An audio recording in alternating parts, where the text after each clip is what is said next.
Buenas tardes. Hoy les vamos a hablar acerca de las formas de comunicación en la infancia, recopilando acerca de lo visto en el segundo parcial. En la materia de lenguaje en la primera infancia, el equipo está conformado por Cindy Ruelas, Fernando Tavares, Fabiola Tavares, Mariana Teros y su servidora Carolina Espinosa.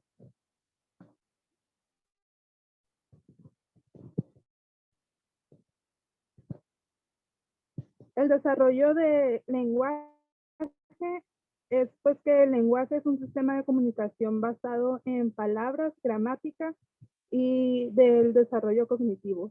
Y pues una vez que los niños conocen las palabras, pueden utilizarlas pues para representar lo que vienen siendo los objetos y las acciones.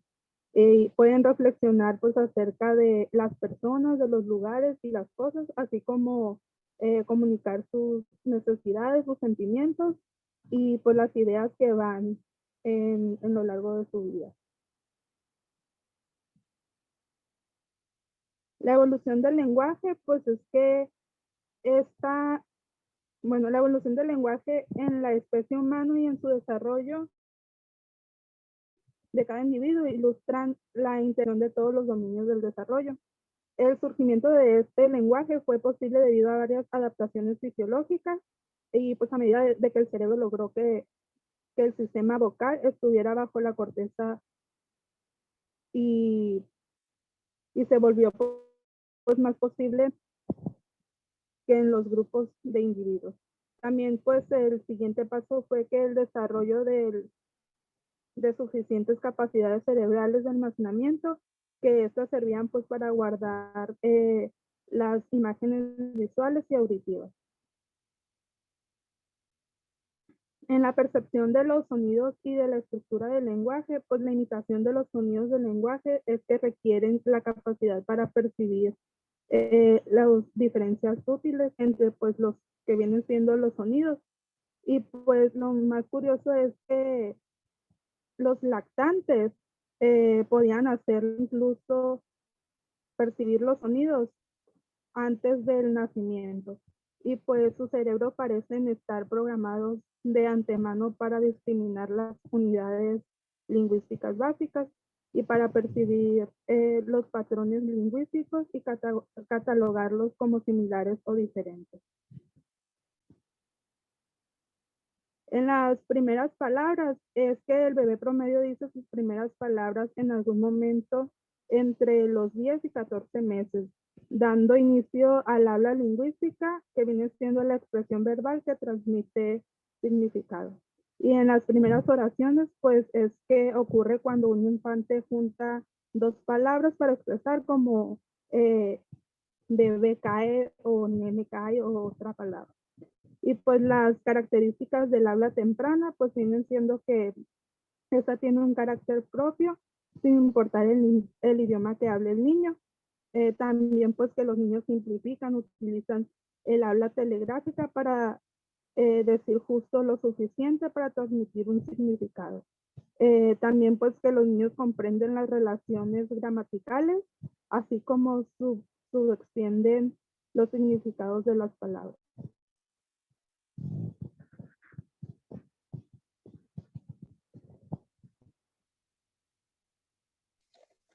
Yo les voy a hablar del desarrollo simbólico, competencia pictórica y comprensión de escala.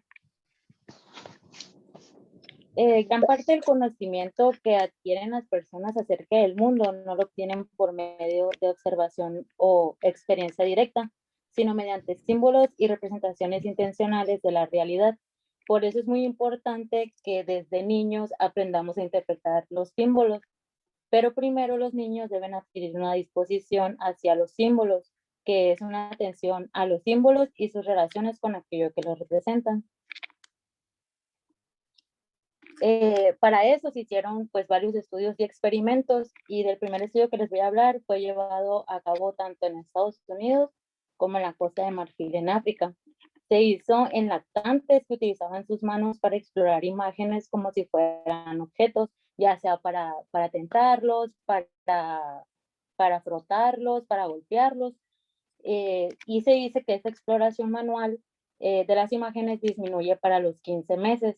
pero no es hasta los 19 meses que, según Piaget, es cuando empieza la representacional, es cuando comprenden que una imagen es una representación o símbolo de algo más. Por ejemplo, yo le enseño a un niño de esa edad una imagen, ya sea de un oso o de un teléfono, y ese niño, ya sin tenerlo físico, él me va a decir que es un oso o que es un teléfono. Ese experimento se hizo en niños de 2 años y 2 años y medio de edad. A ellos los pusieron a observar en un monitor cómo un adulto ocultaba un objeto en una habitación. Los niños de 2 años y medio, sin problema, lo pudieron hacer, pero los niños de 2 años no pudieron. Entonces, les pusieron otro experimento que les dijeron que los ponían en una sala, ¿se cortó? Ay,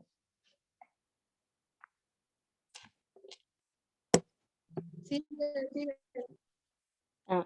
los pusieron en una sala y les escondieron un objeto a través de una ventana y ahí sí pudieron encontrarlo. Y para esto se les va dando experimentos de seguimiento. Y por último les voy a hablar sobre los errores de escala, que son las percepciones erróneas momentáneas sobre los tamaños relativos de objetos simbólicos y reales. Aquí se hizo otro estudio que se grabó en video a niños de 18 a 36 meses de edad. Se grabó en una sala y les pusieron juegos acorde a su tamaño, o sea, una resbaladilla grande, una silla grande, pero al momento se sacó y se pusieron juguetes mucho más pequeños, pero los niños todavía querían seguir tirándose de la resbaladilla, querían sentarse en una silla de casa de muñecas. Y pues esto quiere decir que, que son el resultado de una falta de control de impulsos, porque se dice que durante las interacciones con objetos familiares, normalmente son dos sistemas cerebrales los que funcionan juntos y que hacen que el niño aprenda a no tener errores de escala. Por ejemplo, les ponemos que un sistema permite que el niño reconozca y catalogue los objetos. Por ejemplo, el niño dice, eso es una carriola, y después que él planee qué hacer con ellos. Es decir, ahí está una carriola y me voy a acostar en ella.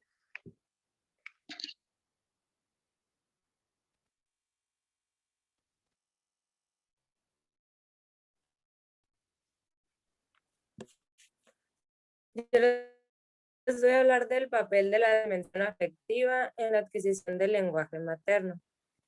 Con fines analíticos surgieron 4 posibles momentos del proceso de constitución cultural y psíquica del nuevo sujeto. En los 2 primeros hablaré del infante, cuya característica fundamental es que aún no ha adquirido el lenguaje. En el tercero aludiré al infante, ya que posee el lenguaje, y en el cuarto haré referencia al niño, que es ya un sujeto. En el número 1, el infante siente y entiende más de lo que puede expresar.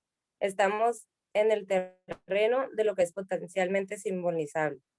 El número 2, el infante se enfrenta con la dualidad y la ambivalencia de los símbolos. Conoce lo positivo y lo negativo de las emociones. En el 3, el infante expresa más sentimientos e ideas de lo que socialmente le es permitido. Se encuentra en el terreno de lo simbolizante. En el 4, el niño reprime sus emociones e ideas y modula su lenguaje. Se halla en el terreno de lo simbolizado. El infante siente y entiende más de lo que puede expresar. Vygotsky, lingüista, filósofo y psicólogo, fue uno de los primeros estudiosos que plantea la importancia del lenguaje, en el proceso de socialización. Define el lenguaje como pensamientos relacionados con palabras y señala que su función primaria es la comunicación, el intercambio social. El infante se enfrenta con la dualidad y la ambivalencia de los símbolos y conoce lo positivo y lo negativo de las emociones. Hemos intentado mostrar que el infante siente y entiende más de lo que puede expresar. Para Freud, el modelo familiar ideal está formado por madre con género femenino, padre con género masculino e infante que puede ser de cualquier sexo.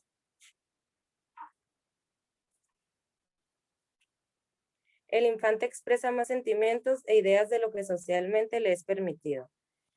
La pregunta es, ¿cuál es el proceso que nos permite en la comunicación dar significado a las palabras de forma adecuada? En una de las primeras etapas de adquisición del lenguaje, el infante entiende más de lo que puede expresar. En otra etapa, él conoce lo positivo y lo negativo de las emociones y se enfrenta con la dualidad y la ambivalencia.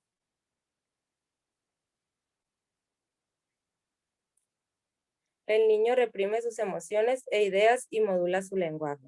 Hemos podido ver que el infante siente y entiende más de lo que puede expresar, lo que nos permite advertir la potencialidad de lo simbolizable en la adquisición del lenguaje materno. También hemos querido señalar el proceso en el cual el infante conoce lo positivo y lo negativo de las emociones y le son mostradas las características de la dualidad y la ambivalencia de los símbolos.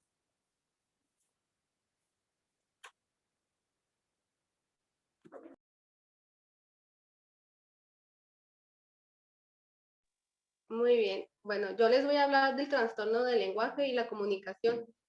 Pues el lenguaje es uno de los rasgos más característicos de la especie humana, ya que él nos permite la comunicación y este comprende 3 dimensiones. La primera de ellas es la forma de comunicación, que esta se refiere a la fonología y a la sintaxis. Y la segunda es el contenido relacionado con el léxico y el significado de las frases. Y el último son las funciones comunicativas. Bueno, la epidemiología y los factores de riesgo. Estos son que los trastornos de la comunicación comprenden las deficiencias del lenguaje y el habla y la comunicación. Evaluación psicoeducativa e informe escolar. Los trastornos de comunicación se ha de plantear tras haberse detectado una situación que no se ha podido resolver y debe de tener un carácter preventivo y reductivo y debe estar orientado hacia la identificación precoz de las alteraciones del habla o del lenguaje. Y esto conlleva a tener un tratamiento. Al igual que la evaluación y el diagnóstico deben plantearse desde una perspectiva multidisciplinaria con el propósito de alcanzar los objetivos comunes, de reducir las dificultades específicas y de favorecer el desarrollo integral. También se encuentra una clasificación de los trastornos del lenguaje. Uno de ellos son los trastornos secundarios o de defectos instrumentales. Esto quiere decir que tiene un déficit, en lo auditivo, en lo mecánico y en lo articulatorio. El otro trastorno es del lenguaje y del habla, que esto tiene que ver con la pronunciación, el ritmo y el desarrollo del lenguaje. El tercero es uno de los trastornos lingüísticos, que tiene que ver con la pragmática y la semántica. Y por último, el trastorno de comunicación, que este incluye el lenguaje, la fonología, la fluidez y la comunicación social y la no específica.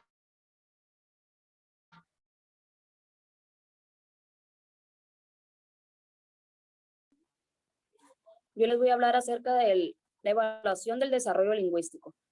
Escala de desarrollo comunicativo. Permite valorar el desarrollo inicial del lenguaje infantil. El CDI consiste en 2 pruebas diferenciadas que son las siguientes: palabras y gestos y palabras y gramáticas. Fonología de Quillis, Acosta y Bosch. Quillis consiste en un listado de palabras que valora tanto la comprensión como la repetición de opciones fonológicas. Acosta está compuesta por una lista de palabras que cubre el espectro fonológica de la básica del español. Bosch se desarrolla la producción de diferentes en castellano.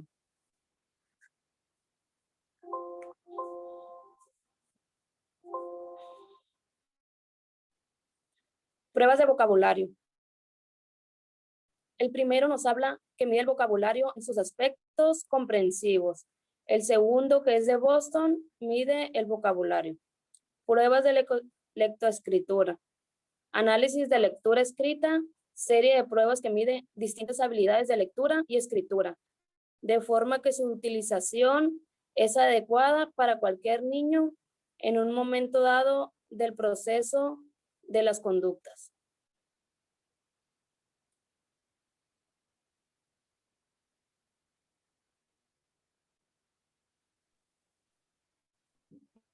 Bueno, esto sería todo.